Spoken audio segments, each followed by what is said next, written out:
تحریر فرمایا کہ ہمارے علاقے میں بچی کا رشتہ کرنے پر ان کے والدین 4 لاکھ کا ڈیمانڈ کرتے ہیں، 4 لاکھ کی ڈیمانڈ کرتے ہیں۔ رقم ہوتی ہے نا، وہ مؤنث ہمارے ہاں استعمال ہوتی ہے، لیکن ظاہر ہے کہ یہاں سے پٹھانوں کے وطن تک پہنچتے پہنچتے جو حق مہر سے ہٹ کر ان کا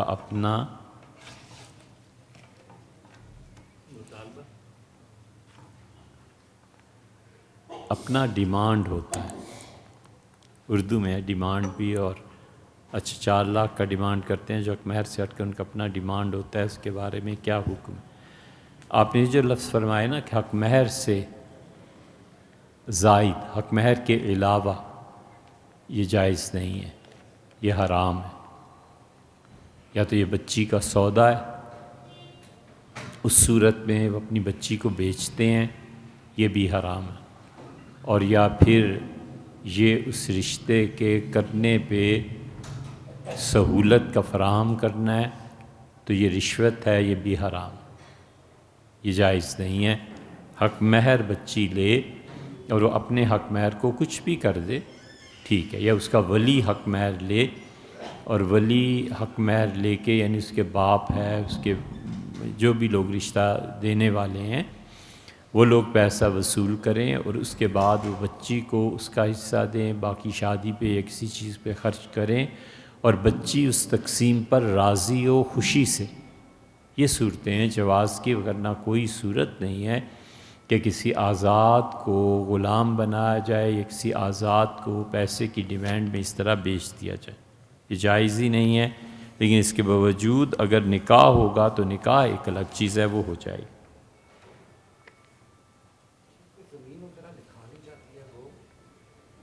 زمین دکھاتے ہیں حق مہر میں، کیا مطلب؟ وہ حق مہر میں ہی شامل ہوتا ہے، جو بھی لڑکی کی ڈیمانڈ ہے وہ حق مہر میں شامل ہے۔ خاتون کی اجازت اس لیے کہ خالصتاً اس کا حق بنتا ہے۔ نکاح کے ٹائم گواہ پوچھتے جاتے ہیں، دلہن سے پوچھتے جاتے ہیں، یہ تو حال کا صیغہ ہوا، لیکن حال استمراری ہے، یہ صیغہ ٹھیک نہیں ہے یہاں اردو میں۔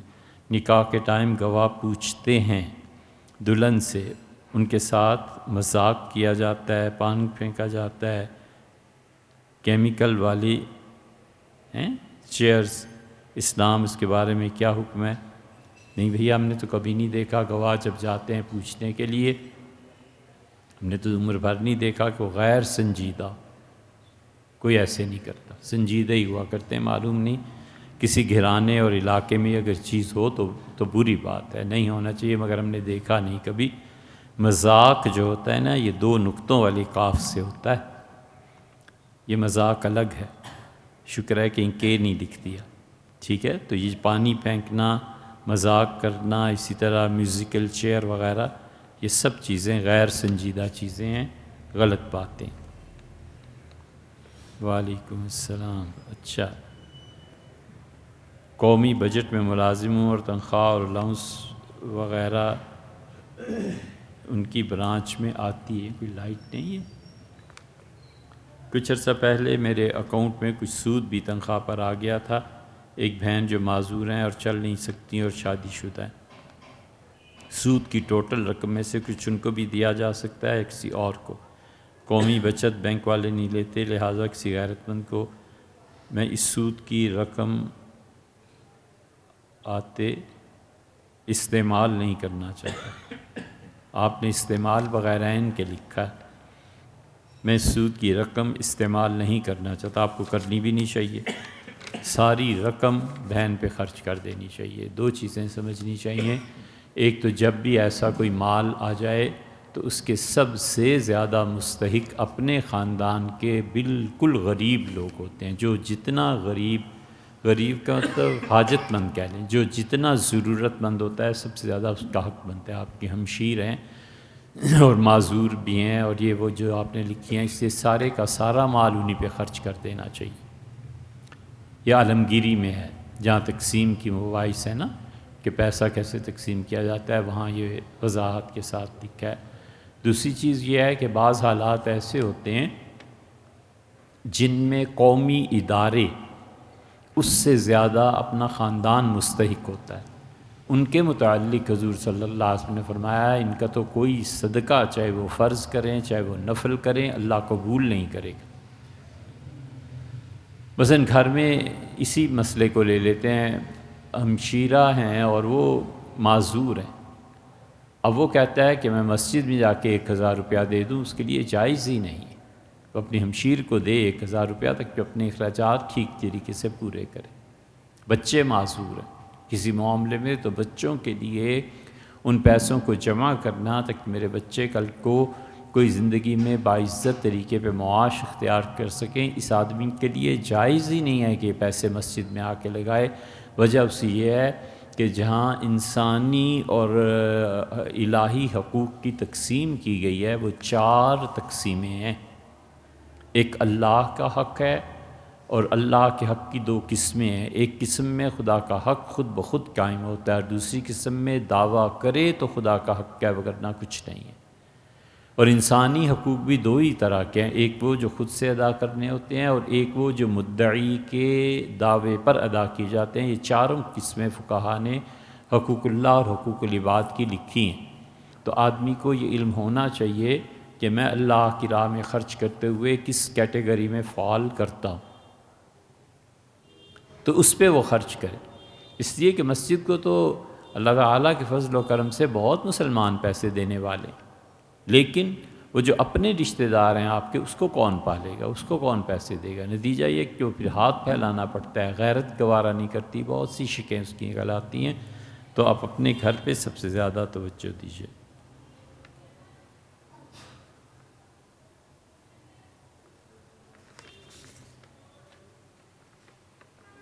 مولانا روم جیسے جید عالم دین کو شاہ شمس تبریز نے ایک نئے روپ میں ڈال دیا۔ کیا شاہ شمس تبریز جیسے لیڈر آج کے دور میں بھی موجود ہیں؟ کیا آپ کو زندگی میں کوئی لیڈر ملا؟ یہ تو پڑھنا ہی نہیں چاہیے تھا۔ ولی اور فقیر لوگ کس قسم کی غذا استعمال کرتے ہیں اور کیوں؟ مولانا روم کو جو ملے تھے نا وہ اتنے بڑے عالم دین نہیں تھے۔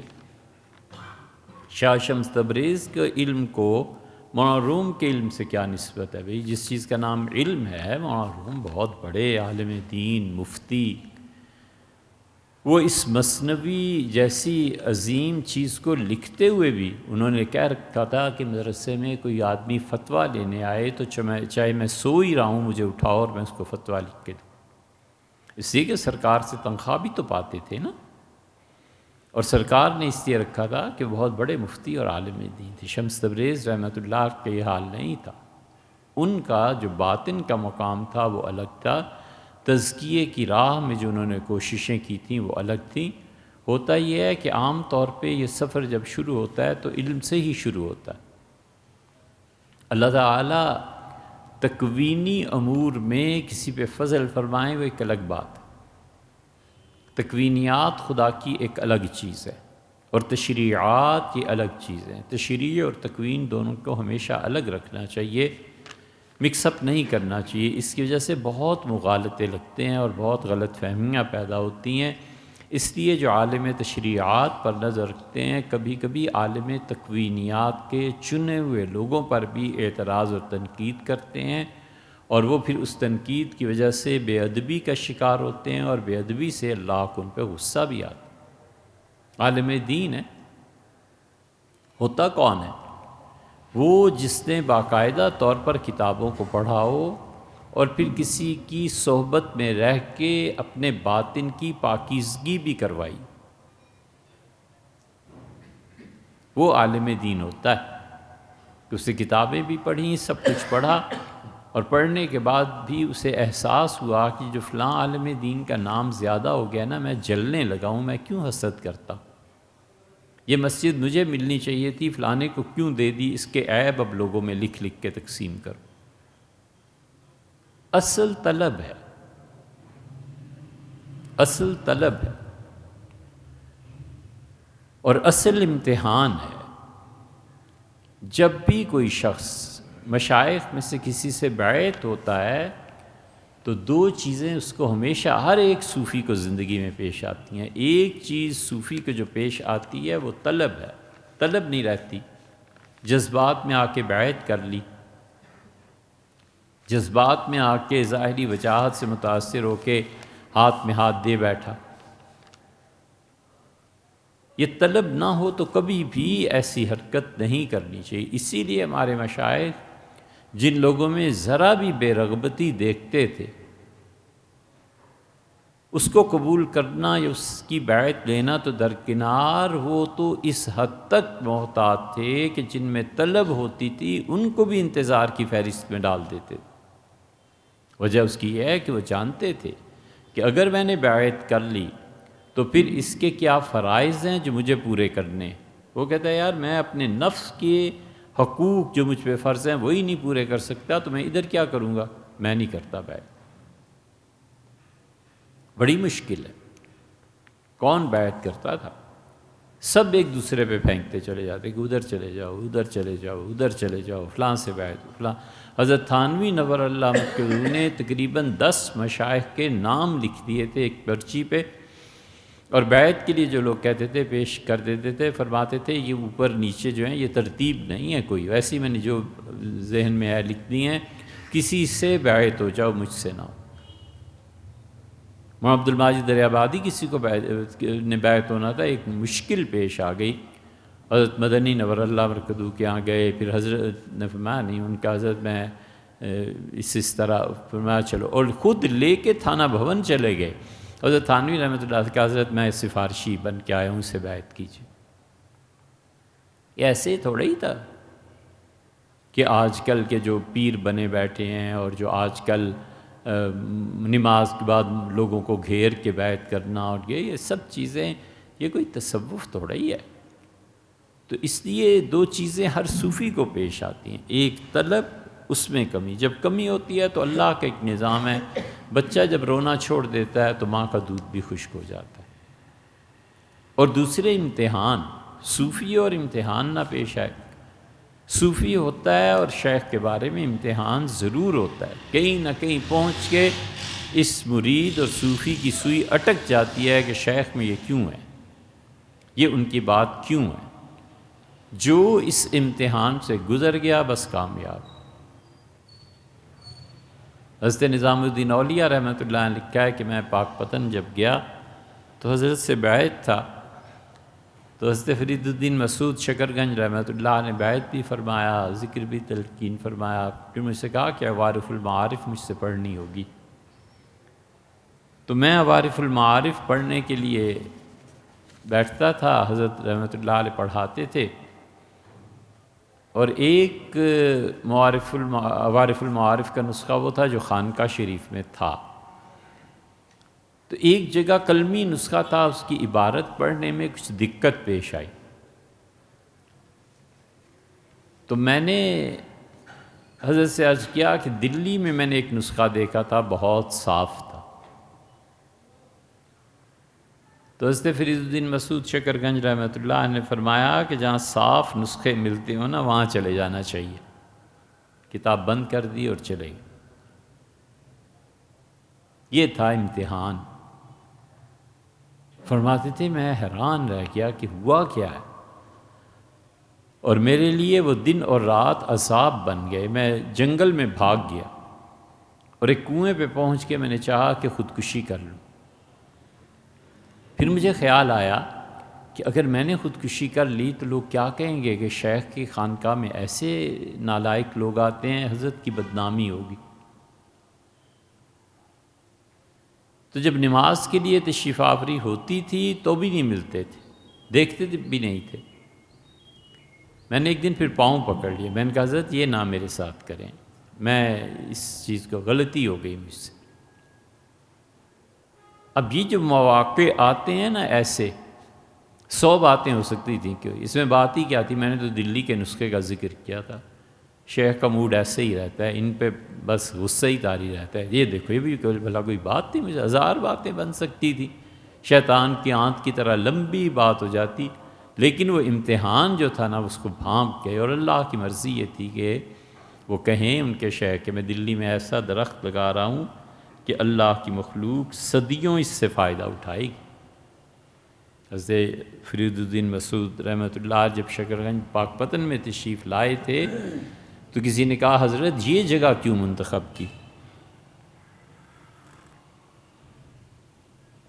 پورا ہندوستان چھوڑا اور یہ جگہ منتخب فرمائی۔ تو حضرت نے فرمایا میں کچھ دن رکا تو مجھے اندازہ ہوا کہ یہاں کے لوگ تو بہت اکھڑ مزاج ہیں، کسی کو پوچھتے ہی نہیں، کون آیا کون گیا، کون مرا کون جیا، تو اس لیے یہاں رہ گیا ہوں کہ کوئی آئی ہی نہ۔ تو یہ مشائخ تھے، اس لیے صوفی کی زندگی میں دونوں چیزیں ہوتی ہیں، ایک اس کا امتحان اور ایک جو پہلے عرض کیا آپ سے۔ تو جو ان مرحلوں سے گزرا ہوا ہوتا ہے اور پڑھا ہوا ہوتا ہے وہ عالم دین کہلاتا ہے۔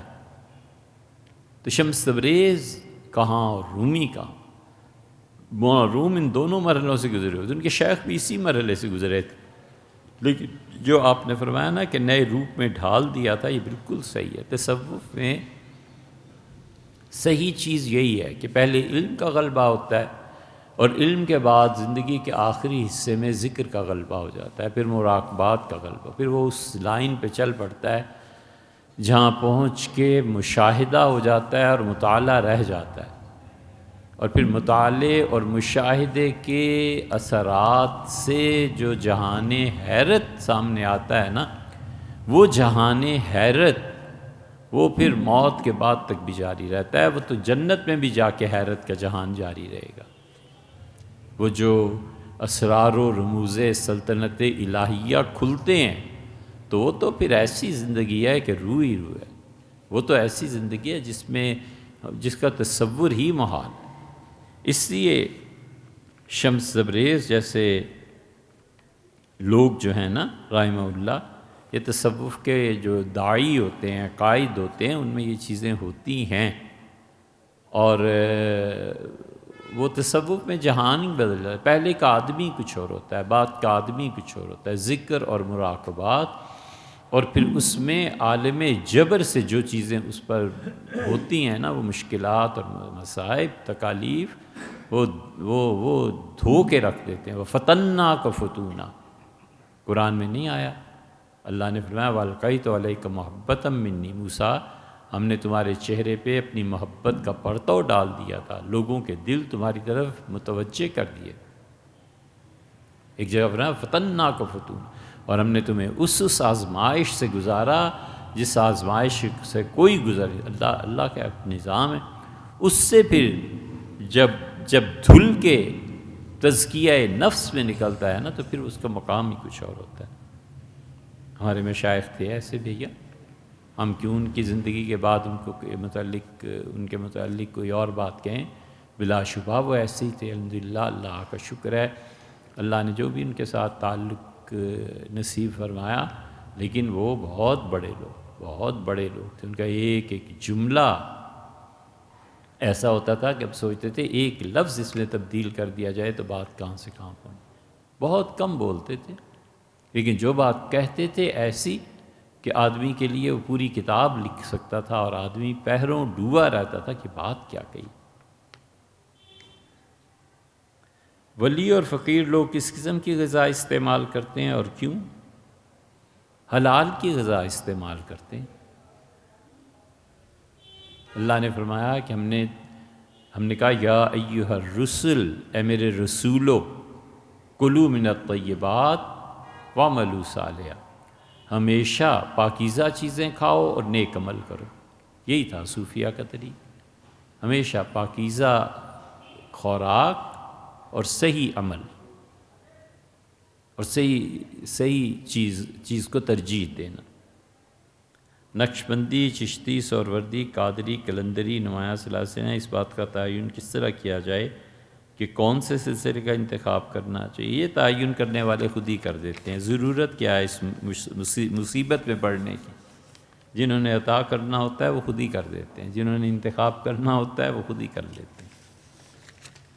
صرف ایک چیز پہ نظر رکھنی چاہیے، اور وہ یہ کہ یہ تمام طریقے اللہ تک پہنچانے والے ہیں، بس کوئی بھی ہے انجام آخر پہ ایک ہی نکلتا ہے، یا وحدت الوجود اور یا وحدت الشہود۔ اور وجود میں جب وہ انتہا کو پہنچتا ہے تو پھر ایک اور جہان برآمد ہوتا ہے، شہود میں بھی جب وہ انتہا کو پہنچتا ہے تو پھر ایک نئی دنیا میں جا کر اسے کھڑا کر دیتے ہیں۔ وجود اور شہود دونوں کا منتہا ایک ہو جاتا ہے۔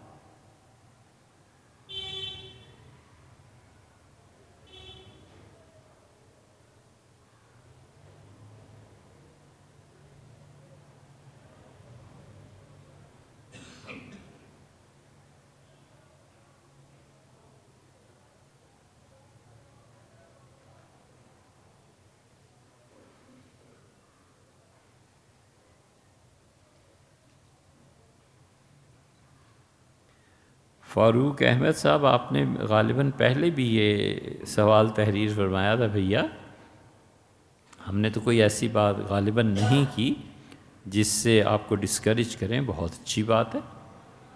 اللہ رب العزت کی وحدانیت اور اس کی بے نیازی پہ مجھے کوئی شک نہیں ہے، ہونا بھی نہیں چاہیے، لیکن اگر کسی کو اللہ کی وحدانیت اور اس کی بے نیازی پہ شک واقع ہو جائے اور وہ اللہ تعالیٰ سے رہنمائی طلب کرے اور اللہ سے مانگے تو کیا حرج ہے؟ آپ کو تو یہ دونوں مراحل نہیں پیش آئے، لیکن اس کو پیش آ ہی جائیں۔ یہ چیزیں قرب کو مزید بڑھاتی ہیں،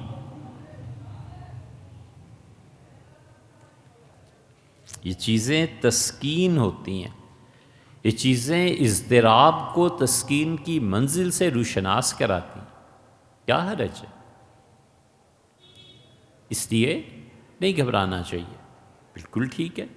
جب آپ اللہ کی وحدانیت اور اس کی بے نیازی پہ مطمئن ہیں تو آگے چلیے۔ اچھا، اللہ رب العزت کے ہر حکم اور قرآن کی ہر آیت میں لاجک تلاش کرتا ہوں، الحمدللہ مل جاتی ہے، یہ بھی بہت اچھی بات ہے، لیکن نہ بھی ملے جستجو رہنی چاہیے۔ یہ نہیں ہونا چاہیے کہ اس کی تو کوئی حکمت ہی نہیں، وہ حکمت ہوتی ہے، انسان کو کبھی کبھی نہیں ملتی تو اس میں نہ مایوس ہونا چاہیے اور نہ ہی خدا کے در کو چھوڑنا چاہیے۔ مجھے میری مرضی کے بغیر پیدا کیا گیا اور زندگی کے مشکل ترین امتحان میں ڈالا گیا، تو شکر کرنا چاہیے کہ میری مرضی نہیں تھی، میری مرضی ہوتی تو پیدا ہی نہ ہوتا۔ اب سوچیں نا، آپ کی مرضی ہوتی تو آپ پیدا ہی نہ ہوتے، پیدا نہ ہوتے تو اس جہان رنگ و بو میں امتحان کون دیتا؟ کیسے پتہ چلتا کہ ایسا زبردست جوان آیا ہے؟ کیسے پتہ چلتا کہ یار اس کی عروج دیکھو، اس کی اٹھان دیکھو، کیسی کیسی چیزوں پہ شبہات وارد کرتا ہے؟ یہ تو آپ کی ذہانت ہے نا، احسان مانی اللہ کے اس نے پیدا نہ کیا، پیدا نہ کرتا اور پیدا کر دیا تو پہاڑ پیدا کر دیتا، مٹی پیدا کر دیتا، پھر کیا ہو جاتا؟ یہ جبر محمود ہے، ایسا جبر ہے جس پہ خوش ہونا چاہیے کہ آپ کی مہربانی، آپ نے مجھے پیدا کیا، آپ نے آزمائش میں ڈالا، پرواہ نہیں ہے۔ یہ سب بچوں کی اور مایوسی کی باتیں، آگے بڑھیے۔ انسان کی زندگی میں جو سب سے زیادہ قوت اسے ترقی دیتی ہے وہ اس کی جنس ہے۔ جس شخص میں سیکس اور جنس جتنا مضبوط جذبہ ہوتا ہے اتنا ہی آگے بڑھتا ہے۔ وہ گھوڑا ہے، اس کی سواری کرنی ہے، اب گھوڑا بہترین چنا ہوا، اس پہ پہلے دن بچے کو بٹھا دو تو ہلاکت نہیں ہے تو اور کیا ہے؟ وہ جتنا جتنا اس گھوڑے کے اوصاف کو پہچانتا ہے، جتنا جتنا اس پر سوار ہونے کے آداب اور ان چیزوں میں ترقی ہوتی ہے، وہ اتنا ہی لگام کو مضبوطی سے کھینچتا ہے، اور گھوڑا اچھا ہو تو لگام مضبوطی سے کھینچی جائے تو پھر تو وہ ہواؤں میں اڑنے لگتا ہے، اور اتنا ہی خطرہ ہوتا ہے کہ گرا اور کمر کی ہڈی ٹوٹ کے۔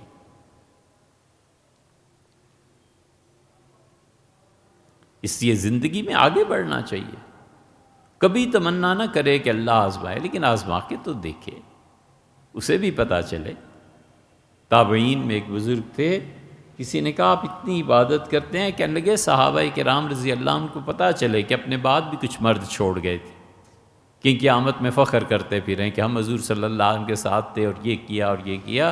انہیں پتہ چلنا چاہیے کہ ان کے بعد بھی دنیا میں مرد آئے تھے جنہوں نے ان جیسی عبادت کی تھی. یہ ہے زندگی. زندگی یہ تھوڑی ہے کہ مجھے کیوں پیدا کیا. مشکل ترین امتحان میں جو امتحان مشکل ہے تو آپ کا کیا خیال ہے اس کا جو انعام ملے گا وہ کوئی کم ہوگا؟ جتنا بڑا انعام چاہیے اتنا بڑا رزق بھی چاہیے. ہمیشہ انعام بقدر امتحان ملا کرتا ہے. رزق ہے نا، آگے بڑھنا ہے، اس رزق کو لینا پڑتا ہے تو معمولی سا شعر، کوئی اچھا بھی نہیں ہے لیکن شاید نمائندگی ہو، ترجمانی اس کی ہو سکے. ادھر آ ستمگر ہنر آزمائیں، تو تیر آزما ہم جگر آزمائیں. تو مسئلہ کیا ہے؟ آگے بڑھو. پھر اللہ نے اپنے آپ کو اور اپنے فرشتوں کو اور میرے اندر موجود علامتوں کو مجھ سے چھپا دیا اور مجھ پر میرے نفس اور شیطان کے حملے بھی کر رہے ہیں. اچھا ہے نا یار، لڑو، مزہ آئے گا، پتہ چلے گا. حضرت سید صاحب رحمۃ اللہ علیہ جب تشریف لائے تھے جہاد کے سلسلے میں تو ایک جگہ سکھوں سے ایک مجاہد کا مقابلہ ہو گیا تو انہوں نے کہا مت مارو. اس سکھ نے کہا کہ نکلے کیوں تھے گھر سے اگر اتنی زندگی کی تمنا تھی؟ اس نے کہا تم میرے ہنر دیکھو، تم میرے مقابلے میں لڑ ہی نہیں سکتے.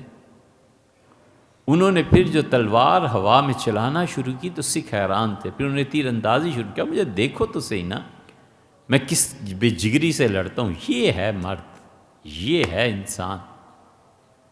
اگر یہ چیزیں نہ آتی ہوں اور اتنا ہی ڈر اور خوف طاری ہو تو پھر خواتین کے ساتھ گھر میں بیٹھ جانا چاہیے. مردوں کی طرح پھر نکلنا ہی نہیں چاہیے. امتحان کی ناکامی پر بڑی سزا، تو جو کامیابی ہوئی ہے اس پہ کچھ نہیں ملے گا. اللہ نے فرمایا ہے جزاء بما صبروا، اور ہم نے جن لوگوں نے زندگی میں صبر کیا تھا نا ان کو جزا دی. جنتم وحریرا، ہم انہیں باغات میں بسائیں گے، ہم انہیں ریشمی لباس دیں گے. اللہ نے کہا حلو اساور من ذہب، سونے کے کنگن پہنائیں گے. غلام جو ہوتے ہیں نا ان کے ساتھ ایسے ہی ہوتا ہے. بڑی لمبی تاریخ ہے، نہیں جاتے اس میں، لیکن یہ بہت زیادہ یہ کرتا تھا رنجیت سنگھ. جو کوئی معرکہ مار کے آتا تھا نا سونے کے 2 کنگن پھینکتا تھا اس کی طرف انعام میں کہ دونوں کنگن 2 ہاتھوں میں پہنو. اللہ نے کہا ہے قرآن میں اساور من ذہب، اور ہم انہیں سونے کے کنگن پہنائیں گے جنہوں نے ہمارے مقابلے میں جنہوں نے ہماری راہ میں کام کیا ہوگا. تو نفس اور شیطان نہ ہوتے تو آپ کیا کہتے ہیں پھر اتنے بڑے انعام؟ یہ تو لطف ہے، یہ تو فائدہ ہے، یہ تو مزے اٹھانے کی ہے. اسی لیے اللہ بار بار ایک جگہ کہتا ہے کہ یہ اور یہ اور یہ اور یہ کرو. وفی ذالک فلیتنافس المتنافسون، اور میدان میں جنگ کرنے اور ایک دوسرے سے بڑھنے والوں کو چاہیے اس میدان میں بڑھ کے دکھائیں. آؤ مقابلہ کرو، اس میدان میں بڑھو. بچہ ہے حضور صلی اللہ علیہ وسلم کے سامنے آ رہا ہے، آپ کہتے ہیں نہیں تمہاری عمر چھوٹی ہے. دوسرے کا اللہ کے رسول فلاں کو اجازت دے دی، فرمایا ہاں میرا مقابلہ کرائیں، میں اگر اسے پچھاڑ نہ دوں تو پھر آپ کہیں. حضور صلی اللہ علیہ وسلم دونوں بچوں کو کہا اچھا مقابلہ کرو. پہلوانی کا مقابلہ تھا، اس بچے نے داؤ لگایا اور زمین پہ پچھاڑ دیا. حضور صلی اللہ علیہ وسلم ہنسے اور فرمایا ٹھیک ہے تم بھی جہاد میں ہمارے ساتھ چلو. یہ جذبہ ہے کہ آپ نے اسے اجازت دے دی حالانکہ وہ اتنے جانتا نہیں جتنا میں جانتا ہوں. یہ کیا بات ہے؟ اس پر اللہ رب العزت نے قرآن کریم میں فرمایا کہ انسان نے انسان نے خود ہی اپنی جان پر ظلم کیا. اس آیت کے فرمان کی حکمت سمجھ میں نہیں آ رہی. یہی حکمت ہے، سب کچھ کرے اور کچھ نہیں کیا. فنائیت ہے، یہ جو فنا کا مقام ہے نا یہ 1000 بقا سے افضل ہے. جب تک فنا نہیں کرتا تب تک بقا نہیں دیتا، یہ اس کا ایک قانون ہے. جب تک ختم نہیں کرتا، مٹا نہیں دیتا.